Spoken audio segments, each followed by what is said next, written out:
အားလုံးပဲမင်္ဂလာပါဆရာတို့ Clitop Engineering Open Lecture Series ကနေပြန်လည်ကြိုဆိုပါရစေဆရာနာမည်ကတော့ဆရာသိမ့်ထိုင်ပါဆရာ Open Lectures ပေးတဲ့ဘာသာရပ်ကတော့ Mechanics ဘာသာရပ်ဖြစ်ပါတယ်အဲ့တော့ဒီဗီဒီယိုကိုပထမဆုံးကြည့်နေတဲ့အကြောင်းသားကျောင်းသူတွေရှိလို့ရှိရင် Mechanics ဘာသာရပ်ကိုဆရာတို့အဓိကပေးရတာကတက္ကသိုလ်မှာသိပ္ပံနဲ့ Engineer နဲ့ဘဲမှာတက်ရောက်နေတဲ့ကျောင်းသားကျောင်းသူတွေအတွက်အရေးကြီးတဲ့ Foundation Subject ဖြစ်တာတစ်ကြောင်းပေါ့နောက်နိုင်ငံတကာမှာ A Level Physics နဲ့ Mechanics ကိုဖြည့်ဆို့မဲ့ကျောင်းသားကျောင်းသူတွေအတွက်မိမိဘာသာလေ့လာပြီးတော့ကြတော့စမဝက်ဖြည့်ဆို့နိုင်အောင်ဆရာတို့ရည်ရွယ်ပြီးတော့ဒီ Mechanics ဘာသာရပ်ကို Open Lecture ပေးခြင်းဖြစ်တယ်ဟုတ်ပြီနော်ဆရာတို့ကရှေ့မှာတော့တော်တော်ခီးရောက်ခဲ့ပြီးတော့ Projectile Motion ကိုပုတ်စာ example နှစ်ပုဒ်ကိုဆရာတို့ကြည့်ခဲ့တယ်ဒီနေ့မှာတော့ Projectile Motion ရဲ့ example နောက်ထပ်တစ်ပုဒ်ကိုဆရာတို့ကကြည့်မှာဖြစ်တယ်ဟုတ်ပြီနော်အဲဆိုလို့ရှိရင်ဆရာတို့က example problem လေးကိုချက်ချင်းကြည့်လိုက်အောင်အဲ့တော့မင်းတို့ဒီ example မှာကြည့်လိုက်လို့ရှိရင်ဒါကတော့ဆရာတို့မင်းတို့အသုံးပြုနေတဲ့ဒီ Pearson Edexcel International ကထုတ်တဲ့ဒီ Further Mechanics 2ပေါ့နော်အဲ့ textbook ကပုစာတွေကိုဆရာတို့ကအကုန်တွက်ပြနေတာဖြစ်တယ်အဲ့တော့ဒီနေ့တွက်ပြမှာကတော့စောစောကပြောခဲ့တဲ့ textbook က example 3 page 4စာမျက်နှာ4မှာရှိတဲ့ပုစာဖြစ်တယ်ဒါနော်အဲ့တော့ပုစာလေးကိုဆရာတို့လူလူဖတ်ကြည့်လိုက်အောင်အဲ့ဒီ example 3မှာ a particle is projected horizontally with a speed of u meter per second from a point 122.5 meter above a horizontal plane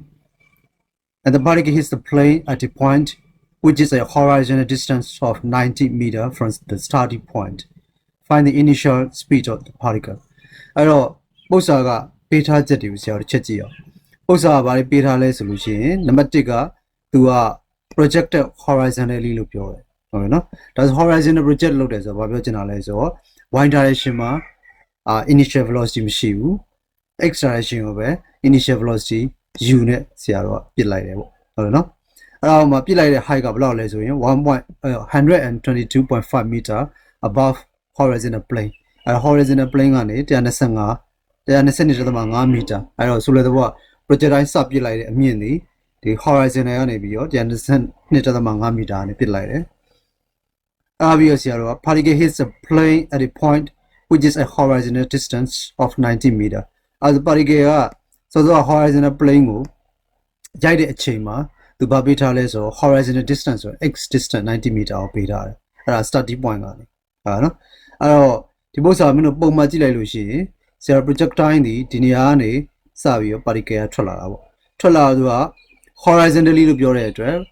စာဦးထွက်တဲ့ initial velocity မှာ y direction မရှိဘူး0နဲ့ x direction က u meter per second နဲ့ထွက်လာမယ်အဲ့ဒါပြီးရင်တော့ of course y velocity လည်းရှိမယ် x velocity လည်းရှိမယ်ရှိပြီး projectile motion တိုင်းမဲ့သူလမ်းကြောင်းနဲ့ကျလာ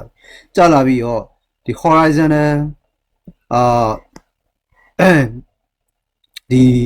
horizontal အဝါကိုဖြတ်တဲ့အချိန်မှာသူရှိတဲ့နော်သူကျတဲ့အကွာဝေးသည် origin ကနေပြီးတော့ horizontal distance ဘယ်လောက်လဲဆို90 meter အကွာဆိုဒီကောင်ကိုဆရာတို့ပေးထားတော့ဒီ distance ဟုတ်နော်အဲ့ဒါပြီးရင် object သည် initial subject တုန်းကhorizontal plane ကနေ120.5 meter အမြင့်မှာဆရာတို့ရှိရပေါ့ဟုတ်တယ်နော်အဲ့ဆိုရင်ဒီပုဒ်စာကိုကြည့်လိုက်လို့ရှိရင်ဆရာတို့ခါတိုင်းနာမည်ပေါ့ပုဒ်စာကိုကြည့်ပြီးတော့မိမိဘာတွက်လို့ရလဲဆိုတော့ဆရာတို့အရင်ကြည့်အောင်ဟုတ်ပြီနော်အဲ့ဆို y map ကိုစကြည့်အောင်y map မှာ initial velocity က0ဘာလို့လဲ horizontal projection ဖြစ်လို့အဲ့ initial velocity သိတယ်နောက် y map မှာဆရာတို့ကမြေကြီးကို hit ဖြစ်တဲ့အချိန်မှာရှိရသူရဲ့ height သိတယ်အဲ့ဆိုရင်ဆရာတို့က distance သိတယ် initial velocity သိတယ်ဆိုရင်ဆရာတို့ကပုံမှန် equation ဘာရှိလဲဆိုလို့ရှိရင် s is equal to ut plus half at square အဲ့မှာကြည့်လိုက်ရင်ဆရာတို့ a acceleration ရဲ့ free fall acceleration လည်းသိတယ် initial velocity u လည်းသိတယ် time လည်းသိတယ်ဆရာဘာရှာလို့ရလဲဆိုရင်sorry time မသိဘူးပေါ့ distance သိရဆိုအဲ့ဒီကနေပြီးတော့ time ကိုရှာလို့ရတယ်ဒါဆိုအဲ့ဒီက time ကိုဒီ h ဘက်က distance equation မှာထည့်လိုက်လို့ရှိရင်ဆရာတော့ဘာကိုရမလဲဆိုလို့ရှိရင် initial velocity u ကိုရတယ်သူမေးတာလည်းကြည့်အောင်သူမေးရလဲဘာပဲမေးလဲဆိုတော့ find the initial speed of the particle ရဲ့ initial speed ကိုမေးတာပေါ့ဟုတ်တယ်နော်အဲ့တော့ဆရာတော့ပုတ်စာရဲ့ချင်းကပ်ပုံကိုသိပြီ y ဘက်ကနေ distance သိတယ် initial velocity 0သိတယ် acceleration သိတယ်အဘက်ကနေ time ရှာမယ်ရှာလို့ရတဲ့ time ကို x ဘက်ကdistance equation ထဲမှာထည့်လိုက်ရင် initial velocity u ကိုပြန်ရမယ် ဟုတ်ပြီနော်အဲ့ဒါအပြင်ဆရာတို့ကဆက်ဆက်ပြီးမိမိဘာသာတွေးလိုက်လို့ရှိရင်ဘာတွေတခြားဟာတွေဆရာတို့ရနိုင်အောင်မလဲဆိုလို့ရှိရင်ဒီ y back မှာ initial velocity သိတယ် time သိတယ်ဆိုရင် final velocity တွက်လို့ရတယ် final velocity ရရင် average velocity ကိုလည်းဆရာတို့ကရှာလို့ရတယ်ဒါကတော့ပု္ပ္ပစာကမမေးဘူးပေါ့ပု္ပ္ပစာကတော့ initial speed ပဲမေးတာဒါပေမဲ့ဆရာတို့ကပု္ပ္ပစာတဲ့ကြော်ပြီးတော့တွေးချင်ဘာတွေတွက်လို့ရလဲဆိုတော့စောစောအတိုင်းပဲဆရာတို့ကြည့်လို့ရတယ်ဟုတ်ပြီနော်ဒါဆိုရင်ဆရာတို့ဒီတွက်ချက်မှုကိုကြည့်လိုက်အောင်ဟုတ်ပြီနော်အဲ့တော့ page ချက်ကိုချရင်မယ်အဲ့တော့ပု္ပ္ပစာရဲ့တိုင်းပဲမင်းတို့က give ရ find ရ solution ရအဲ့ဒါကိုတေချာကွဲပြားအောင်ရေးမယ်ဒါနော်ဆရာကြံပေးချင်တာတော့ given parameters ကိုချရင်မယ်အဲ့တော့ y direction မှာသူ horizontally projected လောက်လိုက်တာဖြစ်တဲ့အတွက် initial velocity u ဒီ0 distance ဒီ120.5 မီတာပေးထားတယ် x direction မှာ distance က90 မီတာပေးထားတယ် initial velocity ကhorizontal ပစ်လိုက်တဲ့ projectile ရဲ့ initial velocity u ဒီ u မီတာ per second နဲ့ပေးထားတယ်ပေါ့အဲ့ဒါပု္ပ္ပစာဘာမေးလဲဆိုတော့ initial velocity u ကိုမေးတယ်ဟုတ်နော်အဲ့ဒါ solution ဒီစောစောကဆရာတို့ strategize လုပ်ခဲ့တဲ့ approach နဲ့ပဲအဲ့ဒါတွေ့မှာပေါ့အဲ့ဒါ y direction ကိုကြည့်အောင် y direction မှာအကယ်၍ downwards ကို positive ယူရင် initial velocity u က0 y ဒီသူသွားခဲ့တဲ့ distance ဒီစထွက်တဲ့နေရာကနေမြေကြီးကို hit ဖြစ်တဲ့အချိန်ထိ vertical height ဒီ120.5 မီတာ distance ရှိတယ်အဲဒါကြောင့် y တန်ဖိုးဒီ120.5 acceleration ဒီ free fall ရဲ့ acceleration ကတော့ vertically downwards ပေါ့အဲ့ဒါမှဆရာတို့က downwards ကို positive ယူတော့ acceleration equal g equal to 9.8 meter per second square ရဟုတ်ပြီနော်အဲဒါဆိုဆရာတို့က distance equation ဖြစ်တဲ့y is equal to ut plus half 80 square ကနေပြီးတော့ time ကိုတွက်လို့ရတယ်ကြည့်လိုက်အောင် distance ဒီ 1 to 2.5 meter initial velocity u က0ဆိုတော့ u နဲ့ time နဲ့မြောက်လိုက်ရင်0ပဲရမယ်အဲဒါ half acceleration က 9.8 t square အဲဒီမှာကြည့်လိုက်ရင်ဒီ equation မှာဆရာတို့ကမသိကိန်းဒီ t square ပဲရှိတယ်ဟုတ်ပြီနော်အဲဒါ t square ကိုလို့ကြည့်ရင်ဒီ half ဒီဟိုဘက်ကိုသွားရင်1 to 2.5 ကို2နဲ့မြောက်မယ်ပြီးရင် 9.8 နဲ့စားမယ်ဆိုရင် t square ဒီ 25 ရမယ်ဒါဆို time t ဒီ 25 ကို square လို့ရှာလိုက်ရင်5 second ရမယ်ဒါဆရာတို့ကtime ပေါ့အဲ time ဒီရင်သူမေးတာ initial velocity x direction မှာရှိတဲ့ initial velocity u ကိုမေးတာအဲ x direction ကိုကြည့်အောင် x direction မှာဆရာတို့ကobject ညာဘက်သွားရင်အပေါင်းယူမယ် initial velocity small u ဒီu ရှိရယ်နောက် x direction distance ဒီ90 meter x direction ဒီ steady speed constant velocity motion ဖြစ်တဲ့အတွက် formula ဒီ distance ဒီ x is equal to ut ပဲအဲဒါဆို x က90 initial velocity က u time က5 second ထည့်လိုက်ရင် u ဒီ90 by 5ဆိုတော့ဆရာတို့ဘယ်လောက်ရလဲဆိုတော့သူရဲ့ initial velocity ဒီu equal to 18 meter per second ဆိုပြီးတော့ဆရာတို့ရပြီဟုတ်ပြီနော် alright အဲ့ဒါဆိုလို့ရှိရင်အဲ့တော့ဆရာတို့ကနောက်ကျန်တဲ့ပု္ပ္ပစာမမေးပေမဲ့ကိုယ့်ဘာသာကို strategize လုပ်လို့ရတဲ့အပိုင်းလေးကိုတစ်ချက်ကြည့်အောင်အဲ့ဒါ extension အနေနဲ့မိမိဘာသာတွက်ကြည့်အောင် y direction မှာဆိုလို့ရှိရင်final velocity ရဲ့ equation ဒီ v equals to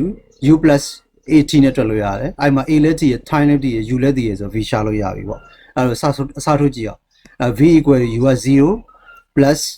acceleration က 9.8 meter per second square time က5 second ဒါဆိုသူမြောက်လိုက်ရင်ဆရာရဲ့ final velocity ဒီ49 meter per second ရတယ်အဲ့တော့အဓိပ္ပာယ်ကဘာလဲအရာဝတ္ထုဒီဒီ ground surface ကိုထိတဲ့အချိန်မှာသူ့ရဲ့ y back က vertical velocity ဒီ49 meter per second ရှိရပေါ့ရနော်အဲ့ဒါဆရာတို့တခြားတွက်လို့ရတယ်sorry ဒါ v bar ပေါ့ average velocity in y direction ကိုလိုချင် u plus v by 2 as u က0 v final velocity 49သူတို့ကိုပေါင်းပြီးနဲ့စားလိုက်ရင်24.5 meter per second ရတယ်အဲ့ဒါဒီ vertical ပေါ့ y ဘက်မှာရှိရဆရာတို့ကသူ့ရဲ့ average velocity ကိုရှာတာပေါ့ဟုတ်ပြီနော်အဲ့ဒါအပြင်ဆရာတို့ရဲ့သင်ခန်းစာရဲ့ထုံးစံတိုင်းပဲဒီ practical sense ပေါ့လက်တွေ့မှာဘယ်လိုလဲဆိုတော့ကြည့်ကြည့်အောင်မင်းတို့အဲ့ဒီဘက် project time ပု္ပ္ပစာတွေပြောခဲ့တယ်လို့ဒီအပြင်မှာဆိုလို့ရှိရင်3 story building ပေါ့3ထပ်တိုက်အဆောက်အဦဒီပုံမှန်အဖြစ်10 meter လောက်မြင်တယ်ကြာနော်ဒါဆရာတို့ရဲ့ပု္ပ္ပစာမှာကြည့်အောင် velocity ဒီ average velocity 24.5 meter per second ရတစ်စက္ကန့်မှာသူက24.5 meter ထုံးတယ်တော့ဒါဆိုတစ်စက္ကန့်သာတွက်ကြည့်မယ်ဆိုရင်တစ်စက္ကန့်အတွင်းမှာအရာဝတ္ထုဒီ24.5 meter average ပြုတ်ကျလာတယ်ဒါဆိုအဲ့ဒါကိုဆရာတို့ကသူ့ block story လည်းကြည့်ကြည့်ရင်24.5ကို10နဲ့စားပြီး3နဲ့မြောက်လိုက်ရင်ဆရာဘယ်လောက်ရလဲဆို7.35 story ဖြစ်တယ်ဆိုလေဘောက ဒီရာဝတ္ထုတစ်ခုဒီ average velocity 24.5 meter per second နှုန်းနဲ့ကြာလာရင်တစ်စက္ကန့်အတွင်းမှာ9ထပ်ကြော်တိုက်လောက်ရဲ့အမြင့်ကိုသူပြုတ်ကျနိုင်တယ်ပေါ့ဒါနော်ဒါပေမဲ့ပု္ပ္ပာရဲ့ကြာလာတဲ့စုစုပေါင်း time ဘယ်လောက်လဲဆရာတို့5 second အဲဆိုရင်5 second မှာသူဘယ်လောက် story building ကိုပြုတ်ကျနိုင်တယ်လဲဆိုရင်36.75ဆိုတော့39ထပ်တိုက်အစာအုပ်ရဲ့အမြင့်ကို5 second အတွင်းမှာကြာလာအောင် velocity ဒီမြင့်တယ်ပေါ့ဒါရှင်းပါတယ်ဆရာတို့ကသူ့ရဲ့ final velocity 49.5 meter 49 meter per second initial 0အဲဆို49ဆိုတာတကယ်တော့တော်တော်မြင့်နေပြီaverage keys နဲ့ရှောက်လုံးလို့ချင်းနှစ်နဲ့စားလိုက်24.5 24.5တော့မှပဲ5 second ဆိုရင်တော်တော်များနေပြီဘာလို့24.5 meter per second ပြန်မြအလင်းနဲ့5 second ခီးသွားလိုက်လို့ရှိရင်သူဒီဆရာတို့39ထပ်တိုက်အစာအုပ်အမြင့်ကိုပြုတ်ကျလာနိုင်လောက်တဲ့အတိုင်းအတာအထိဆရာတို့ရဲ့ speed ဒီမြင့်နေတယ်ဟုတ်တယ်နော် and of course အဲ့ဒါကိုပြန်ချက်ခင်36.5 5 story ကိုဘယ်လောက်မီတာရှိလဲပြန်တွက်ချင်ဘာလုပ်မလဲသူကို3 story မှာ10မီတာဆို3 story နဲ့စားပြီး10နဲ့မြောက်လာရင်ဆရာတို့ကတကယ်တော့မင်းတို့ရဲ့သူပေးထားတဲ့ height 1.5 meter နဲ့ဘာဖြစ်လဲဆိုလို့ရှိရင်ကွက်တိရတယ်ဟုတ်တယ်နော်အဲ့တော့ဒီနေရာမှာဆရာတို့ကသင်ခန်းစာကဘာလဲဆိုလို့ရှိရင်ဒီပု္ပ္ပာတွေကိုတွက်ပြီးတော့ဖြေရသွားရင်ဒါမှမဟုတ်စာမေးပွဲအတွက်ဆိုပြီးတော့ပု္ပ္ပာကြီးပဲဆရာတို့ကမထားနဲ့ပေါ့နော်နံပါတ်1ကအဲ့ဒါပေါ့နောက်နံပါတ်2က electric practical sense လောက်ရမယ်ဒီထက်ပဲပါလေအခုဆိုရင် average speed 24.5 meter per second နဲ့ပြုတ်ကျလာတဲ့ရာဝတ္ထုတစ်ခုစီအချိန်5 second အတွင်းမှာ39ထပ်တိုက်အစာအုပ်ရဲ့အမြင့်နဲ့စတူတဲ့အမြင့်ကိုပြုတ်ကျနိုင်လောက်တဲ့အထိ speed ကမြင့်တယ်ပေါ့အဲ့ဒါဆရာတို့ကအဲ့လိုစဉ်းစားလိုက်လို့ရှိရင်ဒီရာဝတ္ထုရဲ့ speed နဲ့ပတ်သက်လို့ဆရာတို့က electric sense ရပါပြီပေါ့နောက်တစ်ခုကဒီနေရာမှာဆရာတို့ကသူငကိုတော့လို့